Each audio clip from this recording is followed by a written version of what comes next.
To step for the first time into Durham Cathedral must always be, for anyone in love with architecture, one of life's most thrilling experiences. Of all our Norman cathedrals, this is far and away the best proportioned. Elsewhere, the arcade tended in the 12th century to be rather low in relation to what it carried.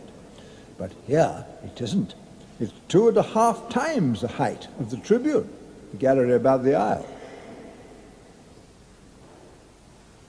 The piers are of two kinds, circular and composite, employed alternately.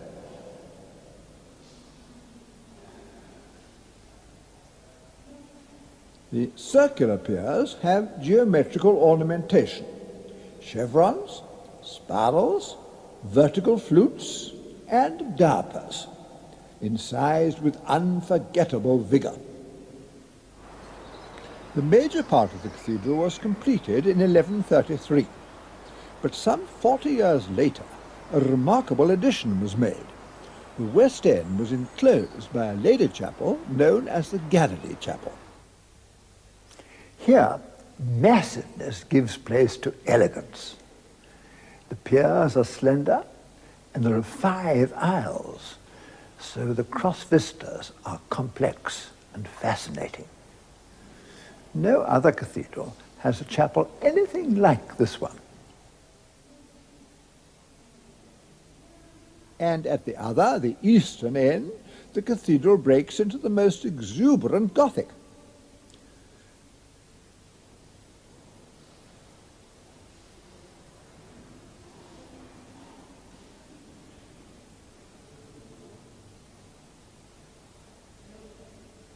In 1242, to serve the purpose of the monks, the Norman apse began to be replaced by the Chapel of the 9 Altars. The shafts of the wall arcade are of the local Frosterley marble, a limestone so full of fossils that, like Purbeck, it will take a polish.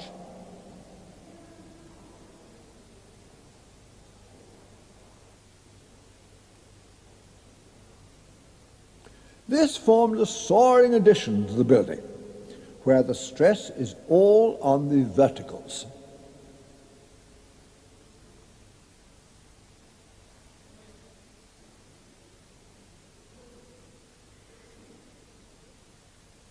The Neville screen, inserted in 1380, is a delight, surely the best Gothic reredos of any.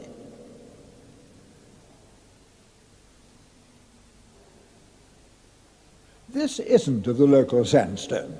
It's made of Caen stone from Normandy, and was carved in London and shipped up in pieces all ready to be assembled.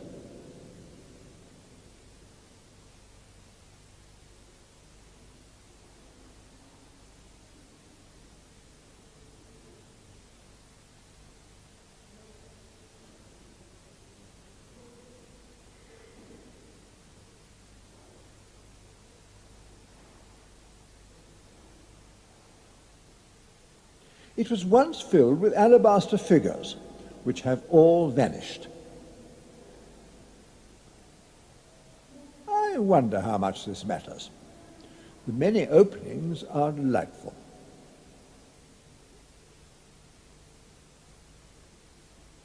And most remarkable of all, this building, unlike any other English cathedral of the period, was vaulted from the outset.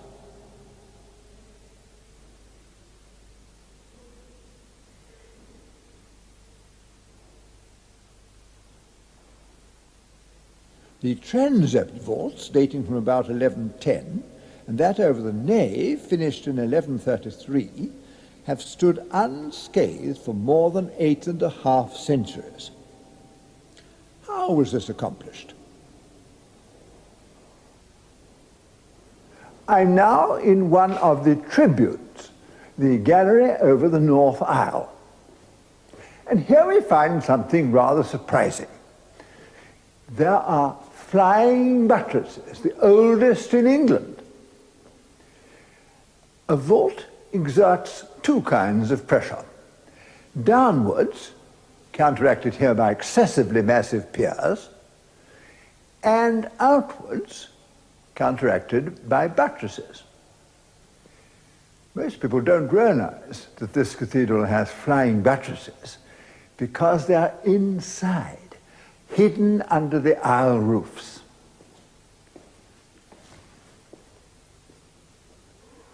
To achieve greater flexibility, the Durham vault also has some pointed arches. Nearly half a century before the arrival of the Gothic style, with which this form of arch is usually associated. In this respect, therefore, Durham led the way.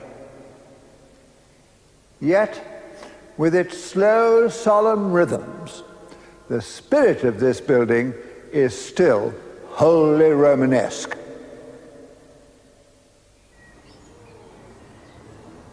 On the north door is the bronze sanctuary knocker, a superb piece of stylization.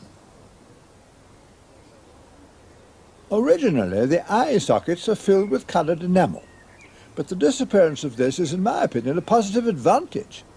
Instead, we have dark cavernous shadows, which are immensely evocative. But this is a facsimile. The original has been removed to the treasury for safekeeping. The commanding features of the exterior are the towers, which are all immensely massive. None was carried up until the Gothic period, but the west towers were completed quite early, probably by about 1220. They show that aggregation of small effects. 4 tiers of comparatively small arches, some blind, some pierced, which is characteristic of Norman and early Gothic enrichment. Nonetheless, they make a very fine pair. From the 14th century until the middle of the 17th century, they carried lead-covered spars. I'm glad they don't anymore. The present crowns date only from 1801, but visually are very satisfactory.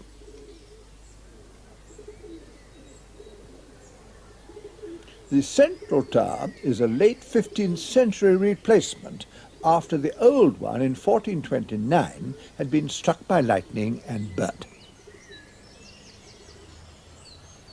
Aesthetically, it has one serious defect. The top stage was clearly an afterthought. Just below the top belfry windows is a rich parapet, which was evidently intended to be the crown of the 1465 tower. The top stage, added in the 1480s, is also too short. Nevertheless, it's a most majestic tower, and visually the decision to go higher, to 218 feet, was undoubtedly right.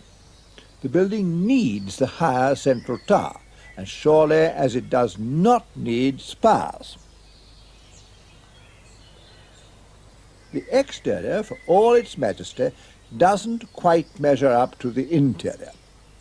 Partly, no doubt, this feeling is induced by the state of the stonework. The old building, needless to say, had no downpipes, and in the course of time, the sandstone became, in places, seriously eroded.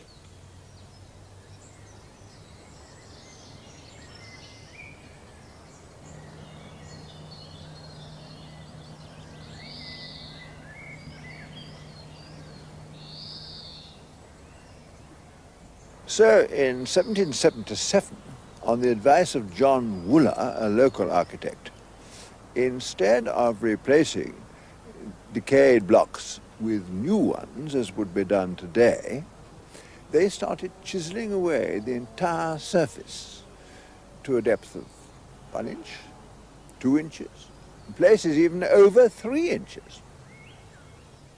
This, aided by subsequent weathering, explains the somewhat rugged, untidy character of much of the stonework today, which is now a long way from being smooth ashlar.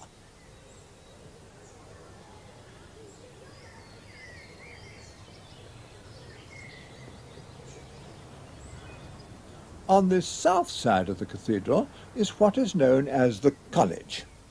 This is not a building, but a precinct, and is smaller and more secluded than many a cathedral close.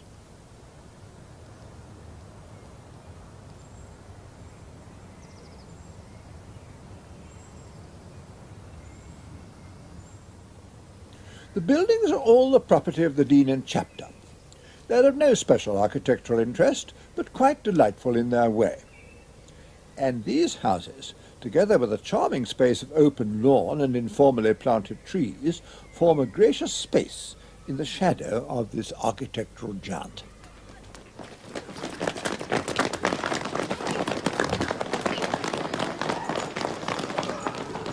Except when a waterfall of youngsters gushes forth from the chorister's school in the far corner, this is a haven of peace, one of the most delectable spots in Durham.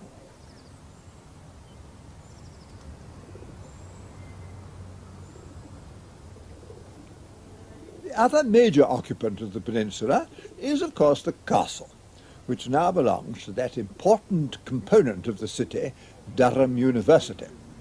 Because if you'd asked me the day before the results came out last year, well, I think it's going to get, I would have said 50%. The university was founded in 1833. 4 years later, the ecclesiastical commissioners, at the suggestion of the dean and with the full support of the bishop, handed over Durham Castle as a college for the students. The keep by this time was ruinous, and 2 years later was entirely rebuilt by Salvin. This now accommodates some of the students. But there is, and always was, a great deal else. Much is later, or has been altered, or both, but on entering through the originally 12th century gatehouse, we realize at once how grand this Norman castle was. And the reason isn't far to seek. The Bishop of Durham was for centuries the most powerful man in the north of England, a terrific grandee. He was not merely a great ecclesiastic, he was the monarch's representative in the north, empowered to keep the Scots or any other potential invaders at bay. He had his own troops, he had his own courts of law, he even had his own parliament. For centuries, Durham didn't send members of Parliament to Westminster. He minted his own coinage, and until the 1560s, he had absolute control over the town.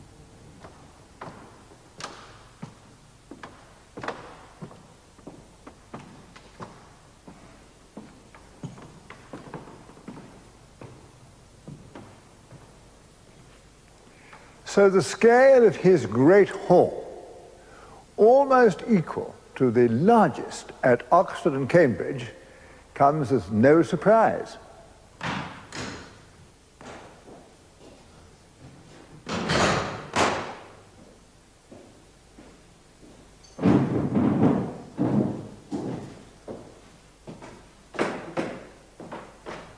In the angle between the two ranges, Bishop Cousin, in 1662, inserted the black staircase, one of the biggest in an age which was very fond of these large, sumptuous staircases.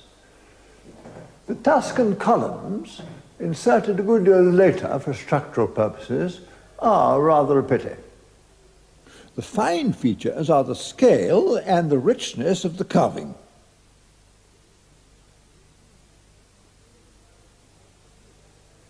Some newel posts still carry their original vase-like ornaments with knobbed lids, to my eye inspired by artichokes. But the oldest part of the castle is the Norman chapel.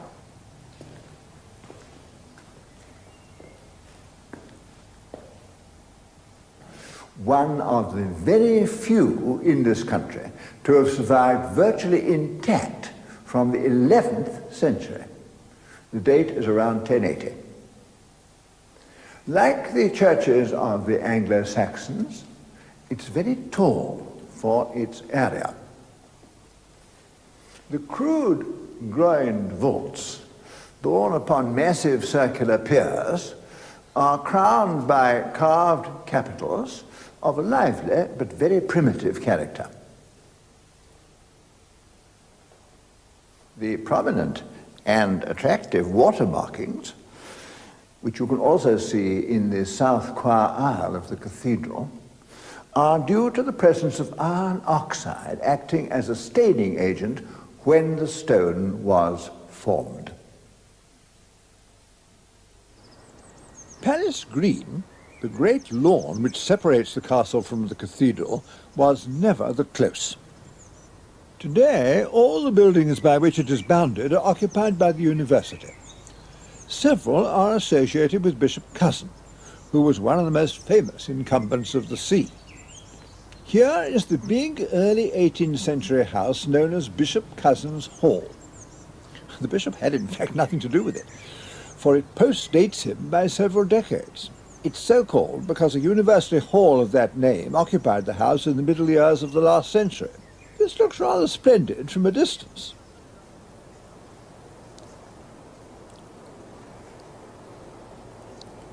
Close to, we realize that the bricks aren't really very nice. And the lintels and aprons are faced with cement.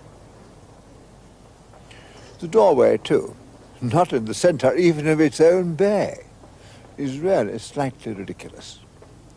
This is 18th century building at its most provincial, remote from the work of the established architects.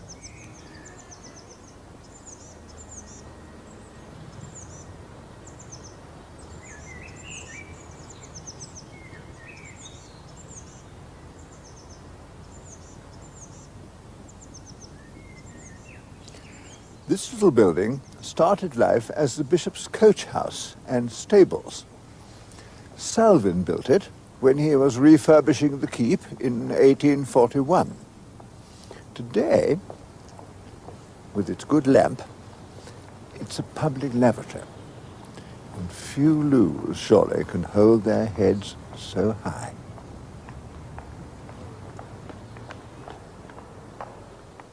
The rock contains one continuous street and one only, known as the North and South Bailey.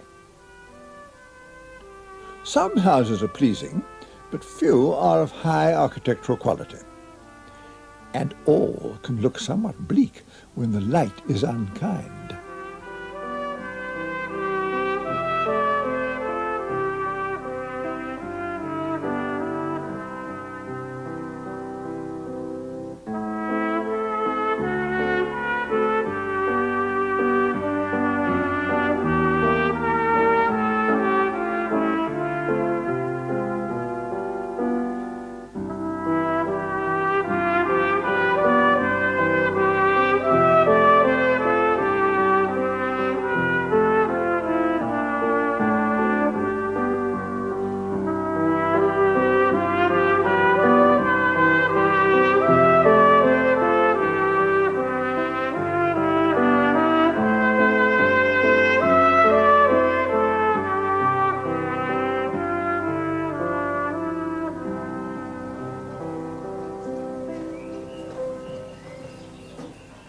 At the far end of South Bailey, the street is still cobbled, as no doubt it all used to be. Here is a house, crowned with a great flourish by an enormous shell hood, dating from, when would you say? Answer 1910. And come to think of it, some of the hats being worn by the ladies about that time were rather like this.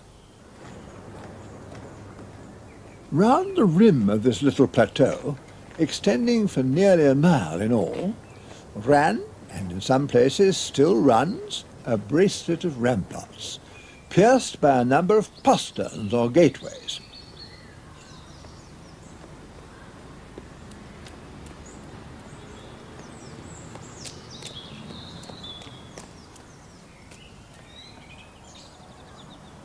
And then there are the bridges. Prebens is the gem.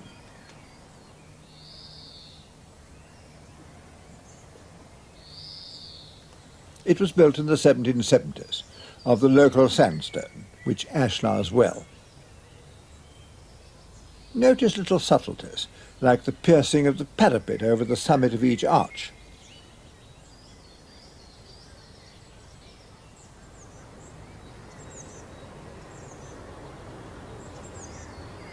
Elvid Bridge and Framwellgate Bridge both date from the 12th century. Both have been rebuilt after floods and in the course of widening, but the work has been well done.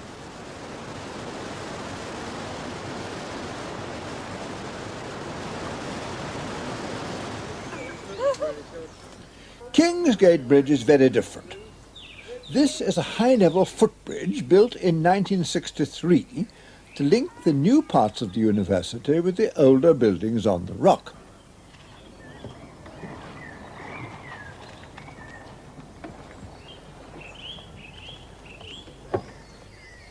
Designed by Arup, this bridge is constantly commended, and as a work of engineering and convenience, it's no doubt very successful.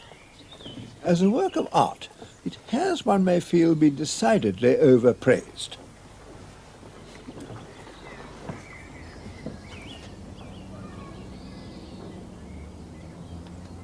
The triangles which support it are not harmonious, and unfortunately, having been constructed of concrete, it's already, after only 21 years, looking drab.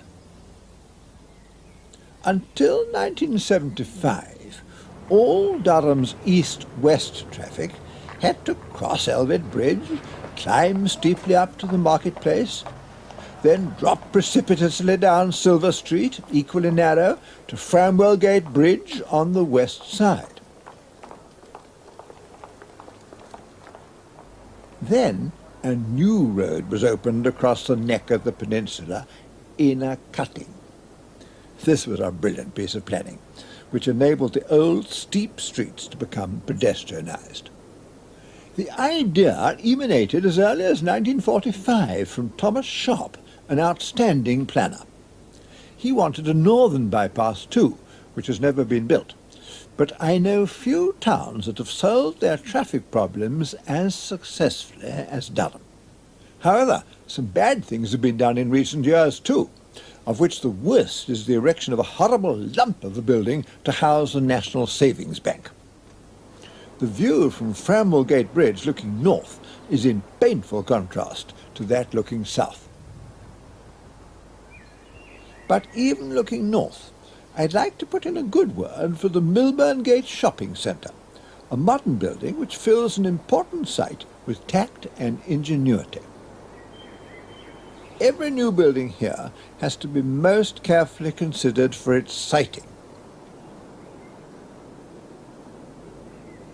Nothing must intrude upon the great views.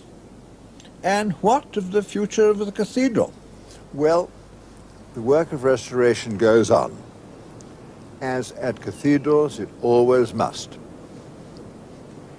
Here it is, and for several years more will be, the east end, which is in scaffolding. For the replacements, they have now to use Dunhouse sandstone brought from near Barnard Castle.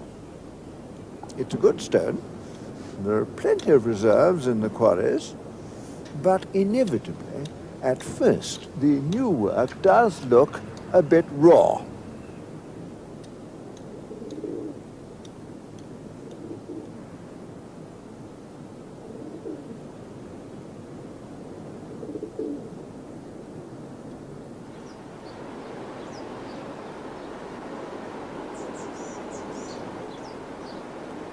I feel no urge to try to sum up Durham, still less this series as a whole.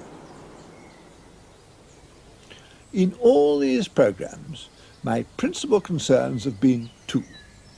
First, to do what I can, and I'm well aware that it may not be very much, to help and encourage people to care. And then to help you all to enjoy, even if only by drawing your attention to delights of which perhaps you may not previously have been aware. For make no mistake about it, if, like me, you're hooked on buildings, you'll never come to the end of England.